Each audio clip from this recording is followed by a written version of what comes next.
আশা করব তোমরা সকলে খুব ভালো আছো, আমিও কিন্তু খুব ভালো আছি। আজ হচ্ছে বৃহস্পতিবার আর 12 তারিখ, আর এখন বাজে হচ্ছে দুপুর 1:13। আর আজ আমি তোমাদের সাথে শেয়ার করব, এটা কিন্তু ডেইলি ভ্লগ না, আজ আমি তোমাদের সঙ্গে শেয়ার করব আমি কীভাবে বৃহস্পতিবারের পুজোটা কমপ্লিট করি। তো আমি এখানে মোটামুটি সব যা যা লাগবে আমার গুছিয়ে নিয়েছি। চলো দেখাই তোমাদের যে আমি কি কি নিয়েছি। চলো। তো দেখো, এখানে আমি জল সংখ্যাটা রেডি করে রেখেছি এবং এখানে থালা গ্লাস নিয়ে নিয়েছি এবং গ্লাসে জল ভরে নিয়েছি। আর এদিকে আমি যেটা নিয়েছি, এই যে এখানে ফুল, পান, কলা, তুলসী পাতা, দুব্বো, আম পল্লব, এখানে সব ফুল আছে। আর আজ আমি কিন্তু ফল দিয়ে পুজো দিব। ফলটা আমি ফল যেটা নেব সেটা হচ্ছে গাছের পাকা একটা আম, এই যে পেড়ে এনেছি গাছ থেকে, এটা দিয়ে আমি পুজো দিব। আর যা যা করেছি এই যে, চলো দেখাচ্ছি আমি তোমাদেরকে। এই যে গোলাপ জল দিয়ে চন্দন বেটে রেখেছি। এদিকে লক্ষ্মীর ঘট সামনে, লক্ষ্মী ঠাকুরের ঘরের সামনে যে ঘটে জল বসাবো, সেই জন্য জল ভরে রেখেছি ঘটে। আর যেটা করেছি আমি, এই যে দেখতে পাচ্ছ আমার সমস্ত ঠাকুর স্নান করিয়ে আমি সিংহাসনে বসিয়ে রেখেছি আগে থেকেই। এবার আমি যেটা করব সেটা, এইখানে আমি তুলসী পাতা নিয়েছি, তুলসী পাতাগুলোকে চলো ধুয়ে নিই। চলো, না ধুলে তো হবে না। বাবারে, এই যে দেখো ধুয়ে নিয়েছি তুলসী পাতা। এবার আমি আমার গোপালকে তুলসী পাতা দেব, কৃষ্ণকে দিচ্ছি এই যে, এবং লোকনাথ বাবাকে দিচ্ছি এই যে, লোকনাথ বাবাকে দিয়ে দিয়েছি। এবার আমি হরিচাঁদকে আর হচ্ছে হরিচাঁদ গুরুচাঁদ আর গুরুদেবকে একটা তুলসী পাতা দিয়ে দিলাম, ব্যাস। আর এইখানে যে জল সংকটা আছে, এই জল সংকটায় চন্দন মাখিয়ে, একটা তুলসী পাতাতে চন্দন মাখিয়ে দিয়ে দেবো। এই যে চন্দন মাখিয়ে নিয়েছি, দিয়ে দিলাম।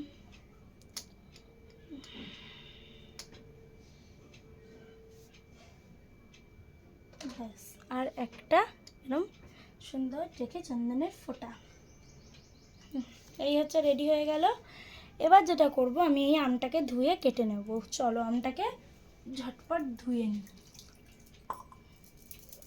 ধুয়ে চলো কেটে নিয়ে আসছি, দাঁড়াও। ভালো আছে। তো দেখো, এদিকে আমি থালা গ্লাসগুলো গুছিয়ে নিয়েছি। এবার আমি থালা গ্লাসগুলো ঝটপট করে দিয়ে দিই। চলো। তো দেখো, এই যে সবাইকে দিয়ে দিয়েছি। এবার আমি চলো ঘরটা কিভাবে রেডি করব সেটা দেখাই তোমাদেরকে। তার আগে এটা আমি লক্ষ্মী মায়ের কাছে দিয়ে দেব। এই যে দেখো, আর বাইরে ঝড় ছেড়েছে, চলো তোমাদেরকে আগে ঝড়টা দেখিয়ে আনি। চলো দেখো, বাবারে হঠাৎ করে বাইরে এত সুন্দর একটা ওয়েদার হয়ে গেল।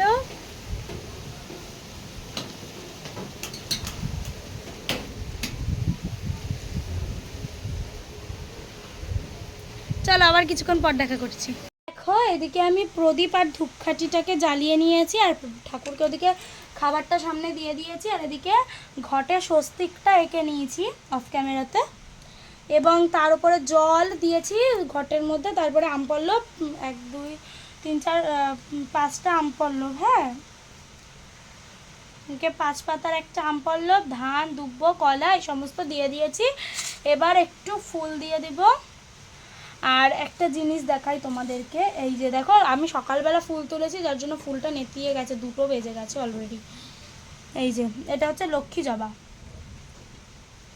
একটু ফুল দেব। আর লক্ষ্মীর ঘটে যেহেতু লাল ফুল দিতে নেই, আমি তাই দিই না।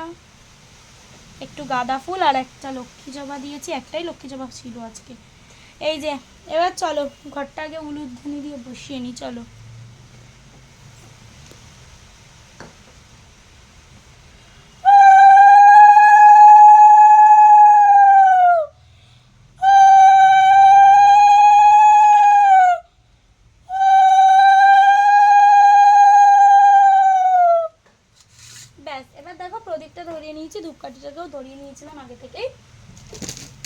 এবার আমি দেখাই তোমাদেরকে যে আমি যে এই ধূপকাঠিটা ইউজ করেছি সেটা কি ধূপকাঠি। সেটা হচ্ছে এই যে এই ধূপকাঠিটা। আমি এর আগের ভিডিওতেও বলেছি যে আমি এই ধূপকাঠিটা ইউজ করছি, ভীষণ ভালো গন্ধ, জাস্ট চারিদিকে গন্ধটা ছড়িয়ে পড়ে, জাস্ট ওয়াও। এটার দাম আছে এই যে দেখো 160 টাকা, বাট আমার কাছ থেকে নিয়েছে হচ্ছে 145 টাকা। এবং এই ধূপকাঠিটার গন্ধটাও খুব সুন্দর। সাথে আর একটা ধূপকাঠি আছে যেটার নাম হচ্ছে চামর, সেটার দাম নেয় 65 টাকা, সেইটার গন্ধটাও খুব সুন্দর। আর একটা আছে হচ্ছে ব্ল্যাক ফরেস্ট, সেটার দামও নেয় 65 টাকা, সেটাও খুব সুন্দর। আর একটা হচ্ছে চন্দন, সেটা নেয় 65 টাকা, সেটাও সুন্দর। আর একটা আছে হচ্ছে কস্তুরি, সেটার দাম হচ্ছে ওই 55 টাকা, সেটাও খুব সুন্দর। সব থেকে ভালো হচ্ছে এটা। আর আমি এটা শেষ হলে চামড়টা নেব, চামড়টা আমি এখনও নিইনি, চামড়টার দাম 65 টাকা, আমি শুনেছি গন্ধটাও খুব সুন্দর। তো চলো এইটা আমি ইউজ করি, এইটা অনেকক্ষণ জলে। আর আমি যেহেতু দুটো করে ধরাই, সন্ধেবেলা একটা এবং সকালবেলায় একটা, আমার তার জন্য অনেক দিন চলে ধূপকাঠিটা। এবার চলো সবাইকে তুলসী পাতা দেওয়া যাক। চলো দেখো আমি কাকে কাকে তুলসী পাতা দিই তোমাদেরকে বলবো। চলো চলো আগে এটা সেট করে নিই।